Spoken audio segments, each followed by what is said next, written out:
हाँ दोस्तों, अस्सलाम वालेकुम। एक बार फिर आपका खैर मकदम है। तो दोस्तों, महमूद गजनवी को वहां पर कोई नहीं रोकता है। वो आराम से मंदिर जाता है, खजाना लूटता है और अपने रास्ते से चल पड़ता है। वो रहता कहाँ पे? अफगानिस्तान। आया कहाँ से? अफगानिस्तान से भाई। अफगानिस्तान से गुजरात, गुजरात में वो मंदिर। और कितने हो सकते हैं लोग? करोड़ों। अरे भाई साहब, कहाँ थे लोग? कहाँ थे लोग? किसी ने उसको बचाया क्यों नहीं?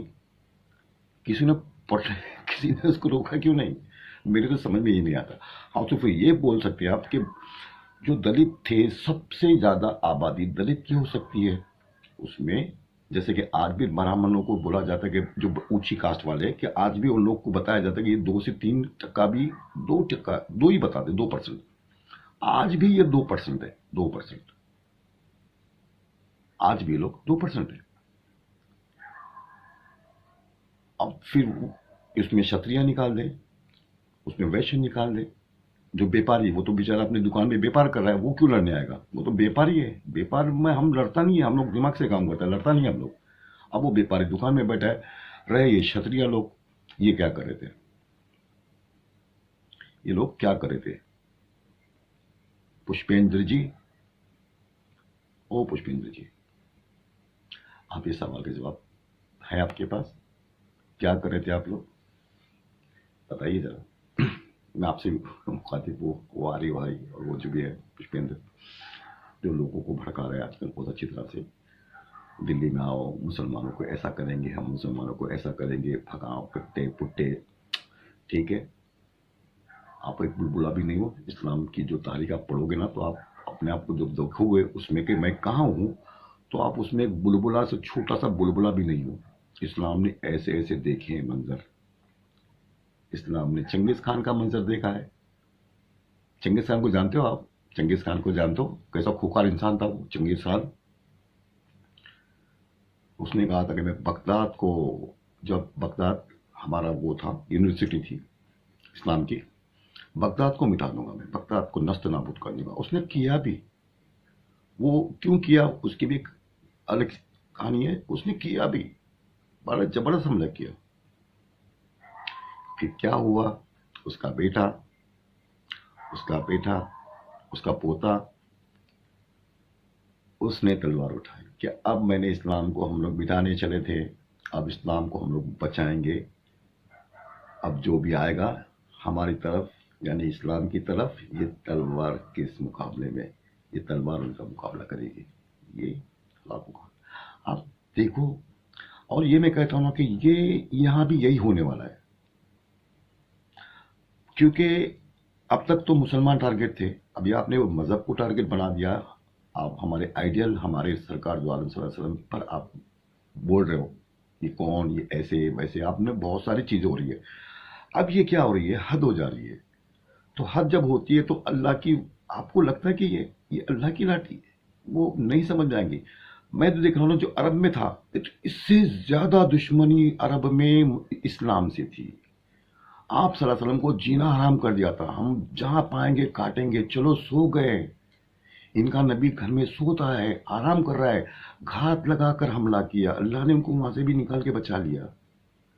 वो भी एक अलग कहानी है। आप लोग तो कुछ भी नहीं हो उनके सामने, मैं कह रहा हूं ना, बुलबुला भी नहीं हो। तो उनके साथ जो जो हुआ ना, हमारे नबी का रसम, हमारे नबी के साथ, आप उसका तस्वुर भी नहीं कर सकते।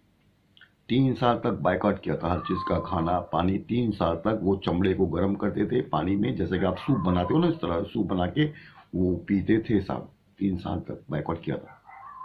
इतनी तकलीफें उठाई, इतनी तकलीफें झेली, इतनी तकलीफें झेली इस्लाम के लिए। और उन्हें खत्म किया सब। वो जो भी था ना, जो हजारों साल से चला रहा था, सब खत्म कर दिया। एक ही सप में खड़े, महमूद अब्बास एक ही सप में खड़ा कर दिया। जितने भी दुश्मन थे सबको एक सप में खड़ा कर दिया। और वो लोग आज बचा रहे। तो ये चंगेज खान था, वो चंगेज खान की औलाद है। ये बाबर, ये औरंगजेब, ये हुमायूं, जितने भी थे, शाहजहां, ये आखिरी मुगल बादशाह, ये सब उसी की औलाद है चंगेज खान की। क्योंकि उनके पोतों ने कुछ अच्छे काम किए इस्लाम के लिए, अल्लाह ताला उनसे खुश होता है और उनको इनाम के तौर पर 1000 साल बादशाह ही है। कोई इस्लामी कानून नहीं था वो, भाई साहब, इस्लामी कानून नहीं था। काट दो हाथ पैर, वो जो सऊदी में आज होता है ना, वो हिंदुस्तान में नहीं था। आप मुझे बताओ कोई कि अकबर बादशाह ने क्या किया, उसने कुछ कानून कुछ लॉ बनाए थे ऐसे। बादशाह है बादशाह। अब हम बादशाह को ये जमहूरियत से जोड़ते हैं, कभी जमहूरियत के बादशाह। ये आप, मैं ये कहता हूं ना, मैं आपको एक अच्छी सी एडवाइस देता हूं पुष्पेंद्र जी। कि जरा आज मैं थोड़ा अलग मूड में हूं, माफ करना मुझे। मैं आपको कुछ अच्छी सी एडवाइस देता हूं। देखो, अशोका ने 1000 साल अशोका की औलादों ने भी राज किया हिंदुस्तान पे। मौर्य खानदान हो गया, वो हो गया, जितने भी आप नाम ले लो, देखो किया लिया। 1000 साल आप उसके साथ भुगतना पड़ा आपको। ये आपकी गलतियों की वजह से भुगतना पड़ा आपको 10-1000 साल तक अशोका के लिए, मौर्य साम्राज्य के लिए। आप समझ रहे हो, ये आप लोग गलतियां करते हो। ये आप लोगों का जो खुराफात है ना, खुराफात, ये मौर्य जाता है, फिर वो सैकड़ों तादाद में रजवाड़े थे। वो कोई एक अखंड कोई था नहीं, सैकड़ों राजा महाराजा थे। वो कुछ कर रहे हैं, अपनी पूजा पद्धति वो सब कर रहे हैं, वो सब चलता रहा। हुकूमत एक हिंदुस्तान की किसी की नहीं। फिर ये लोग आते हैं, मुसलमान लोग आते हैं। फिर वो जब वो आते हैं तो फिर वो कोई उसके बीच में नहीं आता है। वो भी कंप्लीट 800-900 साल उनका भी राज होता है, 800-900 साल राज होता है। तो आपको लेट हो भी, आप लोगों ने लगा कि हम लोग बड़े बड़े महल के बादशाह के, हम लोग राइट लेफ्ट बन जाएंगे, हमारा काम हो जाएगा। क्योंकि हम लोग तो 2% पहले भी थे, आज भी 2% है, और हम लोग कम मर्तबा है और वैसा दबदबा हमारा कायम रहेगा, लेफ्ट राइट। तो आपको ऐसा लगा, आपकी नीयत खराब थी, आप लोगों की नीयत खराब थी। मैं कहता हूं आप लोगों ने ये जो देखो, अपने भी गिरेबान में झांकना चाहिए और ये समझना चाहिए कि हम इतना करते हैं, इतने नारे लगा रहे हैं भगवानों के, इतने कुछ कर रहे हैं, लेकिन आज हमें कामयाबी क्यों नहीं मिलती है। Point is this. यहाँ तो मुसलमान ममालिक तो ऐसा था कि आप सल्लल्लाहु अलैहि वसल्लम के हयात में मक्का आ गया, मदीना था, 2 रियासतें, 2 स्टेट उनके, उन्होंने तो खुद देखा। उनके बाद हजरत उमर, ईरान, मिस्र, ईरान, मैं आपको नाम गिनाऊं कितने होते हैं आज, 60 मुस्लिम ममालिक। आप लोग कहते हो कि हम लोग 5000 साल पुराने, आपका एक भी ममालिक नहीं था। एक बेचारा नेपाल था, उन्होंने भी इसको, अभी वो खत्म हो गया। बेचारे 2 करोड़ लोग थे वहां पे जो चलते थे हिंदू मजहब, बादशाह थी जो भी, वो भी खत्म हो गया। क्यों क्यों ऐसा होता है आपके साथ, ऐसा क्यों हो रहा है? इसलिए कि आप लोगों में तासुब है। आप लोग इंसान को इंसान नहीं समझते हो। हम बैठ के आराम से खाएंगे, आपकी नीयत बता रही है, हम लोग बैठ के आराम से खाएंगे, क्षत्रिय हमारे लिए लड़ेगा, ये व्यापार है, ये वैश्य व्यापार करेगा, हमको टैक्स देगा, हम मजे करेंगे, और ये शूद्र जो है ये हमारी खिदमत करेगा, पैर दबाएगा, हाथ दबाएगा, हमारे लिए खेतों में हल चलाएगा, हमारे लिए ये करेगा, हमारे लिए वो करेगा। आप ऐश करोगे दुनिया में, ये चीज आपको लेकर डूबी है।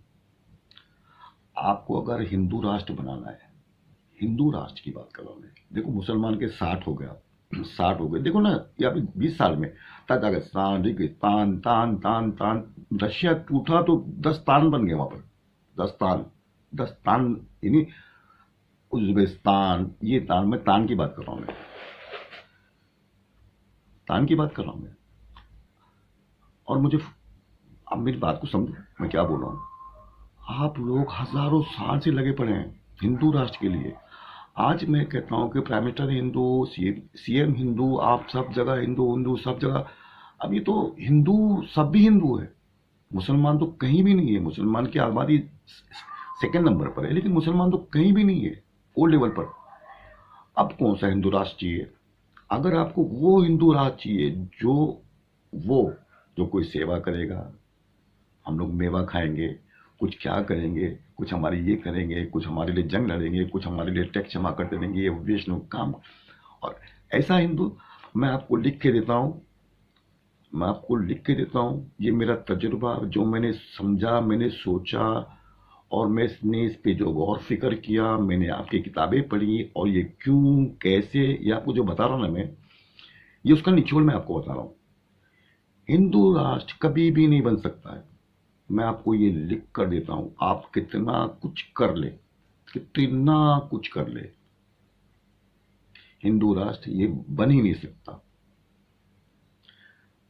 आप एक साधु को सीएम बना दो, एक साधु को आप पीएम बना दो, आप डिक्लेयर नहीं कर सकते हो कि आज से हमारा ये ध्वज है, हिंदू राष्ट्र होगा। आप दिल्ली के लाल किले पर, पार्लियामेंट के लाल किले पर आप हिंदू ध्वज लहरा के दिखाइए, उसके बाद क्या होगा आप फिर देख लें।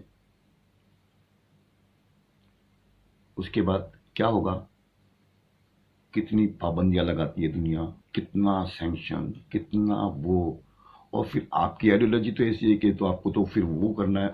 मैं शंकराचार्य को देखकर, वो जो पुरी के जो है, किसी ने उसे सवाल किया, ये ऊंच नीच ये क्या है, किसी ने सवाल किया, तो मुझे तो, मैं उनका सवाल सुनकर दंग रह गया। दंग इसके लिए कि वो कोई सवाल करता कि भाई ये ऊंच नीच, छोटा बड़ा, कोई शूद्र है, कोई क्या है, कोई दलित, ये सब ये क्या है।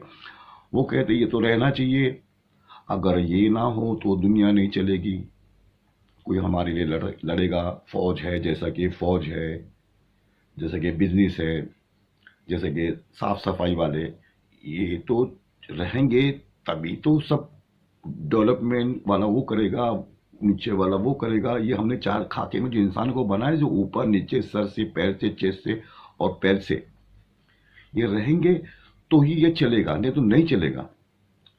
अब उन्होंने सिर्फ, मुझे लगता है कि हिंदुस्तान की तरफ से, मुझे लगता है कि मैं तो हंस रहा था, मैं तो अफसोस कर रहा था इस चीज के बारे में कि क्या बात है।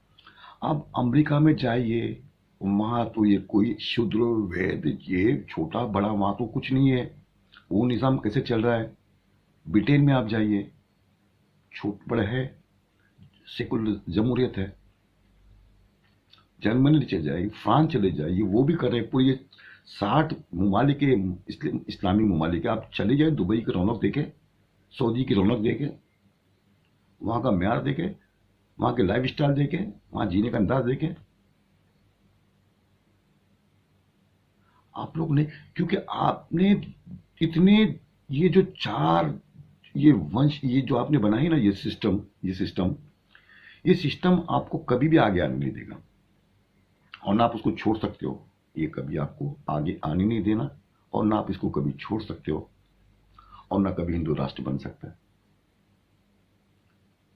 आप चालाकियां करते हो, चालाकियां करते हो, चालाकियां करते हो कि वो उसको एसटी वालों को, ओबीसी वालों को हम लोग हिंदू बना देंगे तो हमारे मेजोरिटी। ऐसे क्यों करते हो, ऐसे क्यों करते हो। ये कितना दिखावा, कितना दिखावा आप करते हो। ऐसा नहीं होता है, ऐसा नहीं करा जाता है। हमको अपने बल पे होना चाहिए, हमको अपने, दिखावा नहीं होना चाहिए। आप दिखावा करते हो। तो ये मैं कह रहा था कि ये चीजें बहुत ही आपके लिए नुकसानदेह है। देखो, मेरा एक तजुर्बा मैं आपके सामने रख रहा हूँ, आपको जिसको अच्छा लगे अच्छा लगे। लेकिन इस्लाम, इसलिए वो 60 ममालिक, 60 कंट्री है, 60 कंट्री साहब पुष्पेंद्र जी, 60 कंट्री है। और आपकी एक भी नहीं, एक था नेपाल। आप नेपाल क्यों नहीं गए पुष्पेंद्र जी। आप जाके नेपाल जाते, वहां भाषण करते, वो राजा को समझाते, प्रजा को समझाते। आप नेपाल क्यों नहीं गए। मेरे मेरे सवाल का जवाब दोगे आप। नेपाल तो बचा नहीं पाया, और यहां बना रहे हो। वो तो अच्छा कि नेपाल में ये चीजें नहीं है, ये ऊंच नीच, वो जो आप लोग यहाँ करते हो ना, ये वो वहां नहीं है। ये तो अच्छा, वो अम्बेडकर जो बड़ी सख्ती से उन्होंने उस चीज़ को रोका। उन्होंने कहा कि मैं हिंदू पैदा हुआ, हिंदू मरूंगा नहीं। और वो बिल्कुल उन्होंने हिंदू ऐसे ही किया। फिर वो बुद्ध मज़हब इख्तियार कर लिया जो हिंदू नहीं था। फिर आपने उनके मरने के बाद वो बुद्ध मज़हब वालों को हिंदू में डाल दिया। क्या क्या करते हो यार। तो ऐसा नहीं करना चाहिए। तो ये जो चीज़ें ना, ये जो प्लानिंग चलती ना, जो खराब गंदी प्लानिंग जो चलती है ना ये दिमाग में कि ऐसा कर देंगे, तो ये गंदी प्लानिंग पीछे करती है, आपको कभी आगे नहीं देगी। आपको जो सपना है ना, जो सपना, उस सपने को वो कभी भी होने देगी नहीं। गंदी प्लान, आप साफ दिल से हर किसी को गले लगाओ, हर किसी को अपना समझो। कोई भी हो, मेरा हिंदुस्तानी है, चाहे वो कोई भी जात, कोई भी सिस्टम कैसा भी हो, मेरा भाई। हम लोग मुल्क के लिए काम करेंगे, हम लोग मुल्क के लिए लड़ेंगे, मरेंगे, जिएंगे, अपने लिए, अपनी नस्लों के लिए। आप देखो उस दिन कमाल, आप देखो उस दिन कमाल, क्या से क्या हो जाएगा। सिस्टम, आप ये जो सिस्टम है आपको बहुत भारी पड़ने वाला है। और ना आप छोड़ोगे। मैं ये तो एक बात बता रहा हूं। मैं आपको पचासों बातें बता सकता हूं। पुष्पेंद्र जी, कुलश्रेष्ठ जी, मैं आपको 85 बता। अभी जैसे कि एग्जाम्पल, हम मरते हैं एक बार, फिर जीते हैं, फिर कयामत के दिन उठाए जाएंगे, हिसाब किताब होगा। हमारे में 7 जन्म नहीं है। 7 जन्म नहीं, पुनर्जन्म की आप बात करते हो। हमारे में 7 जन्म नहीं है। एक ही बार इंसान पैदा होगा और वो मर जाएगा। लेकिन आप कहते हो कि नहीं, अब मरोगे, फिर तुम्हारे अमाल अच्छे हो गए, जैसे आपके कर्म अच्छे हो तो आपको फिर अगले जन्म में अच्छे कर्म होंगे तो आप अच्छे बनोगे। अगर बुरे कर्म हो तो आप बुरे बनोगे। तो आपने 7 जन्म की बात की, तो माइंड में ये जाता है। मैं एक बहुत पहले की बात है, हर्षद मेहता का नाम आपने सुना है? हर्षद मेहता, जो बॉम्बे स्टॉक एक्सचेंज का बहुत बड़ा दलाल था, उसको पकड़ा गया। बहुत बड़ा दलाल था, तो उसको जेल में रखा गया। उसने कुछ गबन किया था 5,000 करोड़ रुपए का, उस जमाने में, नरसिम्हा राव के जमाने की बात कर रहा हूं मैं। तो उसने गबन किया। तो उसको जब, बहुत सारी चीजें, मैं आपको मेन मुद्दे की बात बता रहा हूं, आप उसको समझे कि ये चीजें कितनी भारी पड़ती है इंसानों को। इंसानों ने बनाया और इंसानों को चीज कितनी भारी पड़ती है, आप इसको जरा आप गौर करो। तो उसका इंटरव्यू, एक किसी ने उसका इंटरव्यू लिया कि अरशद साहब, आपको पता है ना, ये 5,000 करोड़ रुपया आपने जो बंद किया है, लोगों का पैसा है, ऐसा क्यों किया आपने, ऐसा क्यों? उसका बहुत बड़ा इंटरव्यू था। लेकिन मैं आपको जो मुझे कहना है, मैं आपको वो पॉइंट बता रहा हूँ सिर्फ, क्यों आपने किया, ऐसा क्यों किया। तो वो हंस के जवाब देता है। वो कहता है कि क्या फर्क पड़ता है, खाया पिया तो 5,000 करोड़ मैंने गबन किया तो क्या फर्क पड़ता है मुझे। हाँ, क्या होगा मेरे साथ। अरे गए जन्म में तो मुझे, चलो कुत्ता बनूंगा ना मैं, भेड़ बनूंगा या कुत्ता बनूंगा या तो कुछ और बन जाऊंगा। ये जन्म में तो मैं मजा करूंगा ना, पैसे पड़े मैं ऐश करूंगा ये मजहब में, इसके लिए मैंने किया। उनको लगता है कि ये जन्म में हम जितने भी गबन करेंगे, ये जन्म में ऐश करेंगे, प्लेन में घूमेंगे, बड़े बड़े स्टारों में जाएंगे, ये सब करेंगे, सब कुछ करेंगे, अगले जन्म में देखा जाएगा, अगले जन्म में देखा जाएगा। देख लो, आप क्रिश्चियन से पूछ लो, वो कहेंगे एक ही जन्म। यहूदी से पूछ लो, वो कहेंगे एक ही जन्म होता है। मुसलमान से पूछो, एक ही जन्म होता है। आप लोग ने कहां से लाई है, कहां से आ गया ये 7 जन्मों का नाता, कहां से आया? इंसानों ने बनाया। इंसानों ने अपने फायदे के लिए, और उनको फायदा मिला, वो मर गए। आज मॉडर्न जमाने में कितनी तकलीफ हो रही है भाई साहब। ये वोट मिल गया, मोदी जी बैठ गए वहां पर, यहाँ पर सब चल रहा है, बैठ गए, वोट का चक्कर है। ना कोई तलवारबाजी होती है, ना कुछ होता है, ना किसी जंग लड़नी पड़ती है उस जमाने में कि चलो दिल्ली पे कब्जा करना है, फौजें जा रही है, ये जा रहे हैं, कहीं से तोपे आ रही हैं, कहीं से कुछ आ रहा है। आज तो ऐसा नहीं है। आजकल ये उंगली पे काला निशान लगाना है बस, बन गए। तो ऐसा है। तो आप ये 2-4 चीजों को आप, मैं आपको मशवरा दे रहा हूं, अच्छे दिल से दे रहा हूं, नेक दिल से दे रहा हूं। आपको लगता है ना मुसलमानों को 60 मुल्क मुल्क है आज, 60 कंट्री है आज मुसलमानों की। आपको एक चाहिए, अच्छे से बेटर से बेटर। तो ये दो चार चीज को आप इसको, आप में तो परिवर्तन तो लागू है, आप में तो परिवर्तन आप तो करते हो। आप तो एक खुदा को कई खुदा बना देते हो। एक खुदा, वेद में एक खुदा था, आपने 33 करोड़ बना दिया। एक खुदा पे तो अमल कोई नहीं कर रहा है, ना कोई हिंदू बड़े से बड़ा शंकराचार्य, ना कोई बड़े से बड़ा पंडित एक खुदा के बारे में कहने से वो कहता ही नहीं है। उन्होंने आपके सामने श्री राम, श्री कृष्ण वो रख दिए और वेद को पीछे रख दिया। मैं आपको एक बात बता रहा हूं, अगर इस्लाम में मोमिन शराब नहीं पिएगा, जब उसका हुक्म है कि शराब नहीं, तो वो मोमिन शराब नहीं पिएगा। सच्चा मोमिन शराब नहीं पिएगा। सच्चा मोमिन जुआ नहीं खेलेगा। सच्चा मोमिन हरामकारी नहीं करेगा। सच्चा मोमिन झूठ नहीं बोलेगा। सच्चा मोमिन किसी को दगा नहीं देगा। सच्चा मोमिन कुछ नहीं कर सकेगा। सच्चा मोमिन कभी झूठ नहीं बोलेगा। अब वेद में कहा जा रहा है कि जुआ हराम है, या पांडव और कौरव जुआ खेल है। वेद में कहा गया है, मैं आपको मंत्र का हवाला दूंगा अगर किसी को चाहिए तो, मैं झूठ नहीं बोल रहा हूं। मैं आपको वेद का मंत्र का हवाला है तो जाके ना किसी शंकर ऐसे से पूछ लो आप। वेद में कहा गया कि नहीं, जुआ नहीं खेलना है। जुआ एकदम एकदम बुरी चीज है, नहीं खेलना है जुआ।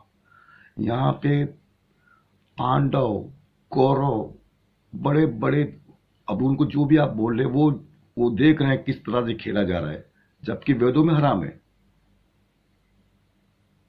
वेदों में हराम है, वो चीजों को मना किया गया, और आप लोग खेल रहे हो, बड़े बड़े भगवान मिलकर खेल रहे हो चीज को, तो आप वेद की मुखालिफत कर रहे हो।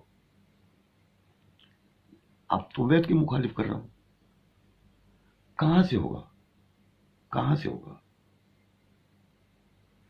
आपने इतना वो मजहब के बारे में, ये सिर्फ इंसान कर रहे हैं अपने फायदे के लिए, कि मैं दुनिया में चोला ओढ़ के बैठूं, लोगों को कुछ बताऊं। फिलॉसफी होती है, वो फिलॉसफी में भी इंसानों को उलझा देते हैं। मेरा काम हो गया, मैंने दुनिया में बड़े बड़े ऐश कर लिया, बड़े बड़े तख्तों के पीछे, बड़े बड़े गधों के पीछे हाथ तक के भाषण दिया, एयर कंडीशन में बड़ी मजा आ गई। थोड़ा बहुत देख, आप देखो ना इनके आश्रम जाके, बड़े बड़े आश्रम, क्या बड़े बड़े आश्रम, ओ क्या उनके ठाट, क्या उनके सेवा करने वाले, ओ हो। ऐसे होते हैं, ऐसे थे ऋषि। उस जमाने की बात कर रहा हूं मैं, वेद काल की बात कर रहा हूं मैं। ऐसे थे वो लोग तो बेचारे पत्थर पे सोते थे, टहनियों पे लेटते थे। ऐसे थे ऋषि और ये ऐसे साधु।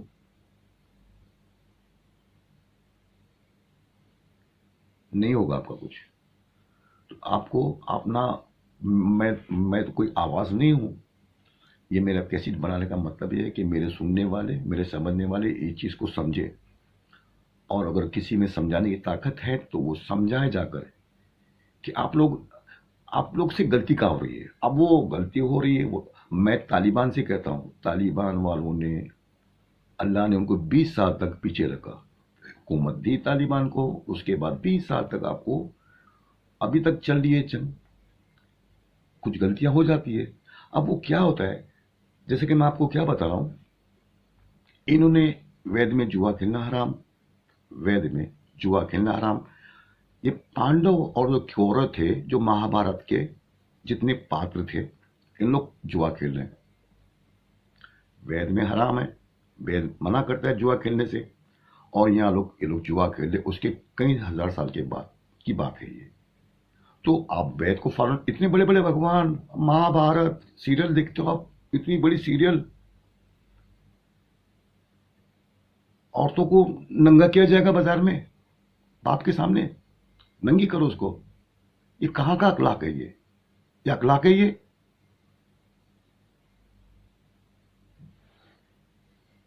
तो तालिबान ने गलती की, तालिबान मेरे नजर से, देखो कुछ भी होता है, मेरा नजरिया है। मैं तालिबान को देखता हूं, और उस पर ये अल्लाह, ये इनसे अल्लाह ताला ने छीना क्यों? असबाब तो बहुत थे, 9/11 के असबाब थे, वो बड़ी लंबी कहानी है, लेकिन मैं ये सोचता हूँ कि अल्लाह ताला ने इसको, तो मेरे ख्याल में आता कि हाँ, इन्होंने कोई चीज को बहुत आगे बढ़ गए थे। वो आगे क्या बढ़ गए थे, उन्होंने वहां पर बुद्ध का जो था, गौतम बुद्ध का जो मुजस्समा था, उसको उन्होंने तोड़ा, उसको उन्होंने तोड़ा। हजरत उमर गए थे रजी अल्लाह ताला अन्हा, जब आप फिलिस्तीन गए, तो आप चर्च में पादरी ने उनका स्वागत किया और कहा ये आपका मस्जिद अक्सा आपके हवाले। अजान का टाइम होता है और वो पादरी कहता है कि आप ये चर्च में नमाज पढ़ ले, आपको हमको कोई इतराज़ नहीं है। वो कहते हैं नहीं मैं आज पढ़ूंगा। तो लोग समझे कि ये इसकी सुन्नत अदा करेंगे, चर्च में आके नमाज पढ़ेंगे, इसके लिए नहीं मस्जिद में जाके पढ़ूंगा। तो चर्च आज भी वो चर्च है वहां पर, आज भी। तो अल्लाह ताला ने कितनी निशानत की, देखा नहीं तुमने पहाड़ वालों को, तुमने देखा नहीं गारों को? क्या वो गारों को तोड़ा जाएगा? नहीं, वो निशानियों के लिए रखा जाएगा, इबरत के लिए कि देखो वो गार, देखो वो मुजस्समे, देखो वो। तालिबान ने तो तोड़ा, उसको तोड़ा। अल्लाह के कानून को आप थोड़ा आगे बढ़ जाते हो, थोड़ा भी आगे अल्लाह और उसके रसूल से आगे बढ़ते हो तो फिर आप लोगों को फिर अल्लाह की रहमत से दूर हो जाते हो। आप अल्लाह की रहमत से दूर हो जाते हो। तो इसलिए मैं कहता हूं ये तो एक गलती थी। आप लोग हजारों साल से गलतियों पे गलतियां, गलतियों से गलती, गलतियों से गलती, गलतियां गलतियां सिर्फ करते जा रहे हो। तो आप से तो राम ही बचाएगा आपको, और कोई नहीं। तो देखो, अब वेद वेद हजारों साल से पड़ा हुआ है वेद। मैं आपको वो जो मेरी जो कैसेट है आप उसमें देख लेना। टाइम भी बहुत हो रहा है, 26 मिनट 27 मिनट हो गए, लोग बोर हो जाते हैं। इसके लिए मेरे को डर लगता है कि मैं बहुत बोल कर लोगों को बोर तो नहीं कर रहा हूँ। फिर लगता हूँ कि और बोलना चाहिए मुझे, कुछ ऐसी कुछ कमेंट मिलती नहीं है कि मैं क्या करूँ। मैं 3 घंटे तक बैठा हूँ इसी, आपको मैं तारीख, ज्योग्राफी, हिस्ट्री आपको बताते बैठा हूँ मैं। लेकिन आप मुझसे फरमाइश कर सकते हैं आपको क्या जानना है, और मैं आपको बिल्कुल ईमानदारी से और सच के साथ मैं आपको वो चीज़ें बताऊंगा, और एकदम सच बताऊंगा। उसमें ज़रा भी छूट होगी तो मेरी पकड़ होगी। ये मेरी ज़िंदगी कुछ काम की नहीं होगी जब मैं इसमें एक भी बात अगर छूट मिलाता हूँ तो अल्लाह से आप दुआ करें मेरे लिए कि सेहत दे, तंदुरुस्ती दे, और आपकी खिदमत में मैं ऐसी बातें रखते जाऊँ और उसको समझे कि क्यों, कैसे, कब, क्या होता है, किस वजह से होता है। ये नहीं कि वो चले गए, वो चले गए। सोचो, गौर फिक्र करो। अल्लाह ताला से दुआ करो मेरे लिए सिरात मुस्तकीम में चलने के, आपको भी मुझे भी तौफीक अता फरमाए। अल्लाह हाफिज़।